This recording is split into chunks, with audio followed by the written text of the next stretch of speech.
विचार करते हुए कल ललित पुल्लिंग का विचार किया। इसके पश्चात अब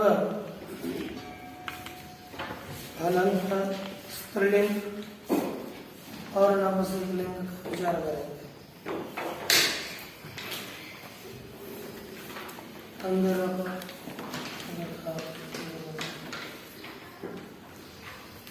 अब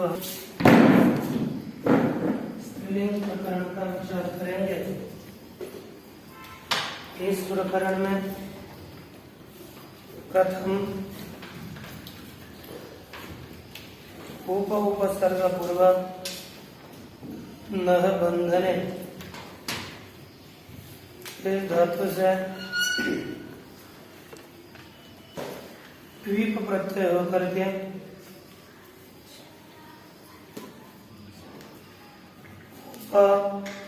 नह ऐसी स्थिति होती है। उपनह इस अवस्था में द्वीप प्रत्यय का सर्वपहार लोप हो जाता है।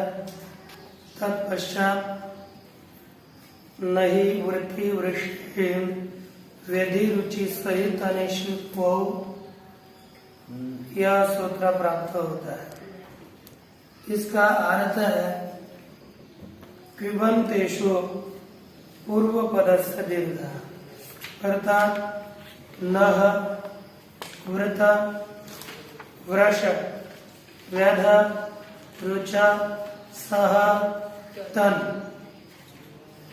ये कृबंत ये सभी धातु आगे होने पर पूर्व उपसर्ग को दीर्घ आदेश हो जाता है। पूर्व पद को दीर्घ होगा तो नह उपा नह इस शब्द की सिद्धि हो जाती है। उपान शब्द की सिद्धि के पश्चात इसकी प्रातिपदिक संज्ञा तद्धित समास षष्ठ सूत्र से होगी और सु इत्यादि प्रत्ययों की प्राप्ति होती है। तत्पश्चात सुघटक की एक संज्ञा और सकार का भी दीर्घा सूत्र से प्रथम हल इस सूत्र के द्वारा लोप होने के पश्चात एक सूत्र आता है नहोधः। यह नह यह षष्ठी का एक वचन है और ध यह प्रथमा का एक वचन है। पदांत में नह धातु को नह को ध आदेश होता है। यहाँ पर सु के लोप के पश्चात पद संज्ञा होती है और नह के ह को जलाम जशोन्ते इस सूत्र के द्वारा ध आदेश होकर के न ध यह सिद्ध हो जाता है। उपानध और जलाम जशोन्ते से ध वाव आने से त द ये दो रूप सिद्ध होकर उपानत उपानत ऐसी रूपों की सिद्धि हो जाती है। आगे उपानह ऐसा ही रहेगा। व्याम इत्यादि स्थिति में जलम जशुंत यहाँ पर नव द सूत्र के द्वारा ध और जलम जशुंत से ध होकर के उपानत व्याम ऐसे रूपों की सिद्धि होती है। तो पूरे रूप इस तरह से होते हैं उपानत उपानत उपानः उपानः प्रथमा उपानम उपानः उपानः द्वितीया उपानः उपानभ्याम उपानद्वि तृतीया उपानेन उपानभ्याम उपानद्वय चतुर्थी उपानः उपानभ्याम उपानद्वय पंचमी उपानः उपानयोः उपानभाम षष्ठी उपानहि उपानयोः उपानत्सु सप्तमी। इस तरह से ये रूप होने के बाद आगे दूसरा शब्द आ जाता है उष्णी। उष्ण यह पृथ्वी इस सूत्र के द्वारा उष्णीय ये छंद है, शनया धातु है। यहाँ पर उष्णीय एक रूप बन जाता है। इसको पिन प्रत्यय होकर के उसका सर्वोपहार लोक, उसके पश्चात सु प्रत्यय की प्राप्ति उसका लोक, और किन प्रत्यय से कोई सूत्र के द्वारा क आदेश का व्याम इत्यादियों में और प्रथमा के एक वचन में। वाक्य ऐसा रहेगा, बोल लीजिए। उष्णी उष्ण्य उष्ण्य उष्ण्य उष्ण्य उष्ण्य उष्ण्य उष्ण्य द्वितीया उष्ण्य उष्ण्य उष्ण्य तृतीया उष्ण्य उष्ण्य उष्ण्य चतुर्थी उष्ण्य उष्ण्य उष्ण्य पंचमी उष्ण्य उष्ण्य उष्ण्य षष्ठी उष्ण्य उष्ण्य उष्ण्य सप्तमी। उसके पश्चात देव शब्द आता है। देव शब्द का जैसे सुदीव में या देव अर्थात देवलोक, और यहाँ पर सुदीव में जैसे दिव आहुत हो गया एक वचन में, वैसे यहाँ पर भी देवहु रूप हो जाएगा। और दिव धन व्याम में दिवहुत सूत्र के द्वारा भूत आकर होकर आदेश करके द्यू व्याम ऐसे रूप बन जाता है। तो हम सीधे बोली लेते हैं, देवहु दिवो दिवः प्रथमा दिवम दिवहु दिवः द्वितीया दिव्याम तृतीया दिव्याम चतुर्थी दिव्याम पंचमी दिव्याम षष्ठी दिव्यु सप्तमी। हे देव हे देव हे देव। इस तरह से देव शब्द के भी रूप चल रहे हैं। तत्पश्चात शब्द आ जाता है गिर पुर। गिर पुर दोनों एक जैसे चलेंगे। यहाँ पर गिर धन सु पुर धन सु। इस पूरा गिर अर्थात वाणी, पूरा अर्थात नगर, ये दोनों में विश्व का लोक होने के पश्चात एक विशिष्ट सूत्र आता है। बस ये वही सूत्र काम करता है और कुछ काम नहीं। और रो रूपदाया दे देगा। पदांत में रेपांत और वकारांत उसको दीर्घ उपदा को दीर्घ आदेश होता है। पद संज्ञा व्याम हालांकि प्रत्याय होने पर और प्रथमा से एक वचन में पद संज्ञा होते वहाँ पर दीर्घ होगा। बाकी होने पर सब जगह पर रसोई होता है। तो रूप इसका बोल लीजिए।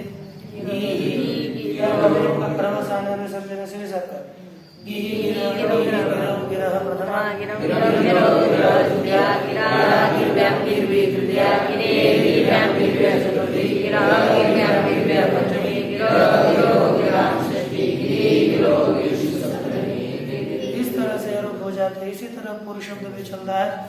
और उसके बाद शब्द आता है चतुर। चतुर शब्द के चतुस्र रूप होकर के हमने अजंत पुल्लिंगा में त्रिचतुर तीसरे चतुस्र के सूत्रों के द्वारा इसका विचार देखा हुआ है। अब इसके बाद हम आगे चलते हैं।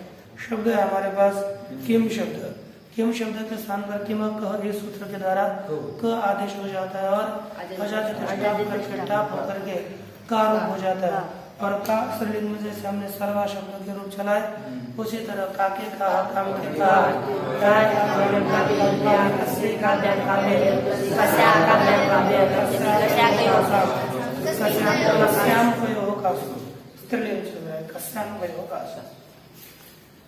इस तरह किम शब्द के रूप हो जाते हैं। तत्पश्चात इदम सर्वनाम हमारे आगे उपस्थित होता है।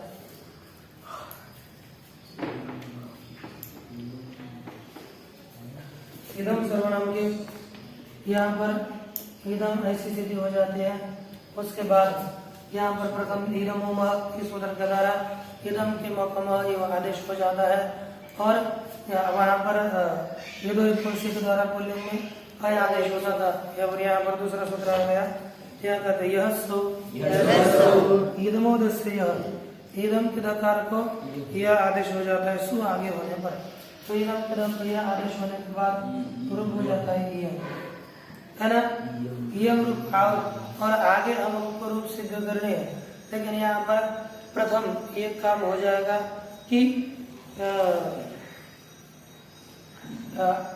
नाम से आकार आदेश होकर के ईदा, और उसके बाद ईदा होने के बाद अपना ईदे शी आएगा। ईदे ये रूप सिद्ध हो जाएगा। उस अवस्था में बस दश सूत्र विशेष लगता है यहाँ पर। तो ईदे का ईदे हो गया दश के द्वारा दम ई में आगे ईदा बनेगा। ईदा उसका दश के द्वारा दम ईमा। इसके बाद ईदाम ईद करने के बाद स्त्रीलिंग की तरह रूप चलना है। इदाम दश के द्वारा इदाम ईद इमे इमाह द्वितीय।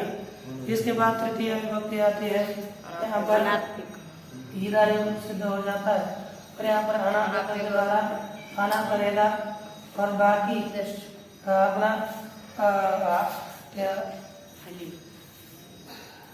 आंगी चाप सूत्र के द्वारा यहाँ पर आंगी चाप आगे होने पर ये के द्वारा आए तो यहाँ पर आना या रूप सिद्ध हो जाता है। और इसके बाद ईदा धन व्यायाम, यहाँ पर ईद का भाग का लोप हो जाता है, हरिलोप से आभ्याम अभी। इसके बाद चतुर्थ एक वचन आता है ईदा धन से ईदा से होगा ना, जैसे सर्वस्य है ना, सर्वनाम में के द्वारा साठ आगम। इस अवस्था में हमारा केवल हरिलोप के सूत्र के द्वारा ईद भाग का लोप हो जाएगा, बनेगा हस्य आभ्याम अभ्य अस्याः। यहाँ पर एक वचन में आस्या बनेगा, अस्याः अभ्याम अभ्य अस्याः अनयोः आसाम। यहाँ पर ईदा धन साम, इस अवस्था में ईद भाग का हरिलोप से लोप आसाम अस्याम अनयोः आसाम। इस तरह से इन शब्द के रूप के रूप हम लोगों ने देखे। तत्पश्चात हमारे पास अन्य सर्वनाम आता है सिय। सिय को भी क्या हो जाएगा, तदादिनाम से त्य सर्वनाम है, त्य है ना, तदादिनाम से उसको होने से त्या। और एक वचन में बस केवल तदोष सावरम होता है स्या, स्याते त्या त्याम ते त्या त्या त्यागम त्या रीते से त्यागम त्या रीते से त्यागम त्या त्यासाम त्यासाम कयो त्या सर्व की तरफ चलता है। इसी तरह तदादिनाम से आदेश होकर देता तदोष सावरम से को साते था तामते था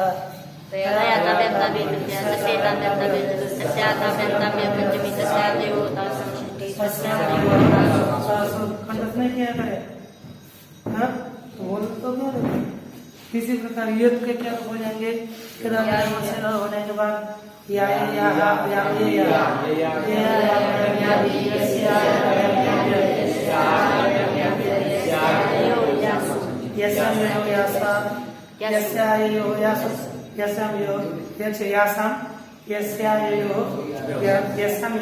इस तरह से रूप बन जाते हैं। उसके बाद हमारे पास शब्द आता है वाच। कौन सा आता है, वाच धन सु का लोप हो जाएगा, बनेगा वाच। और यहाँ पर चकार है, चकार को आदेश होगा चोह तो बनेगा वाक वाक वाचम वाचम वाचम वाचम वाचम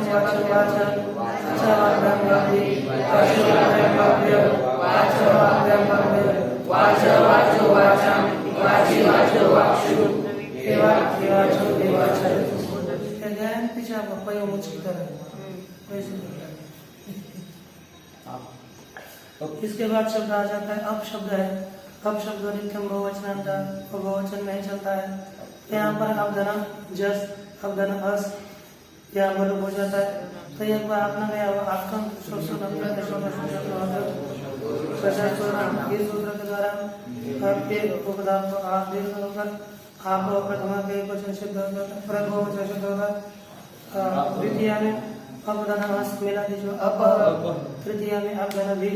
यहाँ पर सूत्र आता है आपो भी कहते भी शब्द में एक वचन है। कार आदि प्रत्यय आगे होने पर अब को तकार आदेश हो जाता है। क्या होता है, तकार आदेश हो जाता है। अब धना 20 अगर प्रत्यय आगे आपको हो जाएगा तो और जलाम में शब्द हो जाएगा तुरंत हो जाता है आदि है ना, आदि अपा अपसु। तत्पश्चात शब्द आ जाता है दिश। क्या आता है, दिश आता है। दिश शब्द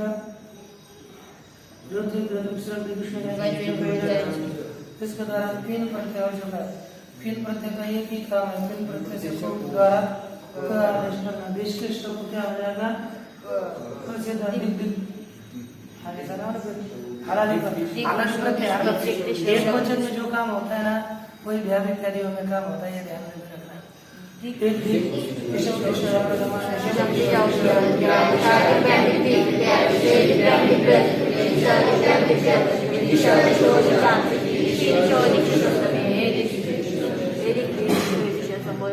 देखो ये सामान्य दृष्टि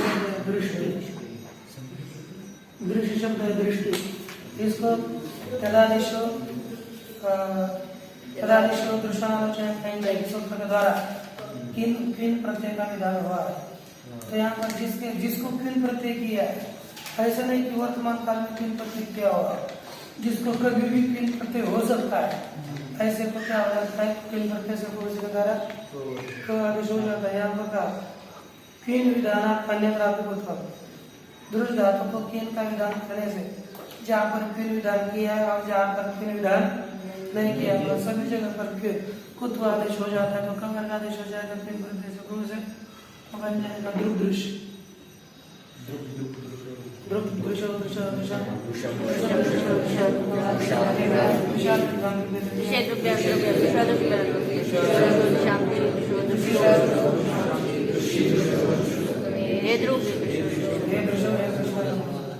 इस तरह से दृश्य शब्द के रूपों का विचार हो गया।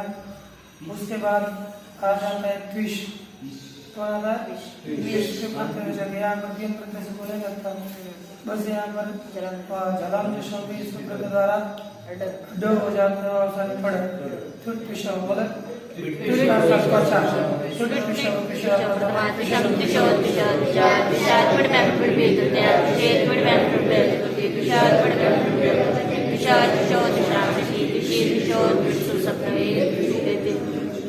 इसके बाद सजुष, हमारे पास सजुष आता है, ये शब्द आ जाता है। यहाँ पर सजुष है ना, यहाँ पर सजुष इस सूत्र के द्वारा रूप और आगे ध्यान इत्यादि आएंगे। यहाँ पर क्या होगा ऋतु होने के बाद घरे पूजा वहाँ पर इतना है और बाकी स्वरों में तो वैसे ही तो बोले सजो सजुषो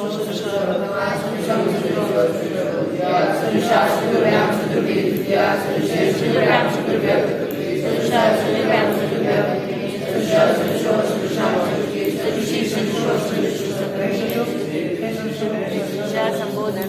इसके बाद हमारे पास एक आ गया आशीष शब्द, आशीष आशीष यहाँ पर से क्या हो जाएगा है ना, पुनः रूप बताया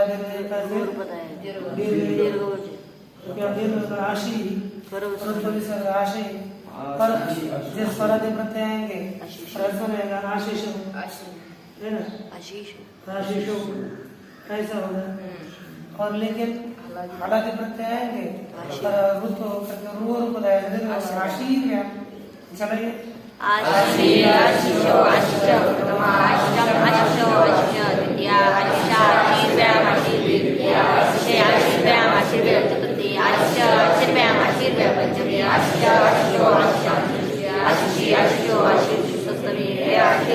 चलिए इसके बाद हमारे पास आदर्श का नाम आ जाता है, अंतिम शब्द है तदादि नाम से आदर्श के द्वारा अस्व को क्या करना है, देखना है ना, आदर्श हो जाएगा कि नहीं, आदर्श होगा। तो हम एक बात कहते हैं आधा बना करके पूरी तरह से आप रमा की तरह इसका रूप चलाओ, आधा आधे आधा आधा माने आधा पूरे रूप बनाने के बाद यहाँ पर आदर्शों से सूत्र आएगा बस एक वचन में आदर्शों सुलभ एक वचन में शून्य क्या हो जाएगा, आदर्श के अंतिम वर्ण को आव हो जाता है और सुखलोप हो जाएगा आदव और तदुस सामान्य और सूत्र के द्वारा स होकर के बन जाता है फस। और आगे यहाँ से आगे जितने भी प्रत्यय आएंगे उन सभी जगहों पर इस सूत्र के द्वारा के स्थान पर क्या करना है, म आदेश ह्रस्व स्वर होता है। यहाँ पर सब तो दीर्घ ही दीर्घ है, ह्रस्व का प्रश्न नहीं आता, सभी दीर्घ स्वरों के स्थान पर दीर्घ वो हो जाएगा। तो आप देखिए आधा आधा आधे बना था दीर्घ करो तो अमू आधा हा अमू अमू आदाम तो क्या होगा अमू आधे अमू आधा हा अमू द्वितीय होगा कि नहीं। तो यहाँ पर ह्रस्व है तो होगा अमुया आधा व्याम तो अमुभ्याम अमुभि तृतीय अधस्य यहाँ पर ह्रस्व है यहाँ पर अमुष्य आधा व्याम अमुभ्याम अमुभ्य चतुर्थी अमुष्याः अमुभ्याम अमुभ्य पंचमी अमुष्याः आदयोः अमुयोः आदासाम् अमूषाम् अमुष्याम् अमुयोः अमूषु इस तरह से लोग हो जाते हैं। यानी यहाँ पर आपने आधा की तरह चलाना और वहां पर ह्रस्व स्वर को ह्रस्व और दो को करके पूरे रूप बना लेना। अदस की यही खासियत, कितना सीधा लगता है कठिन लेकिन है सीधा। इसके बाद अपना यहाँ पर हलंत श्रेणी प्रकरण भी समाप्त हो जाता है।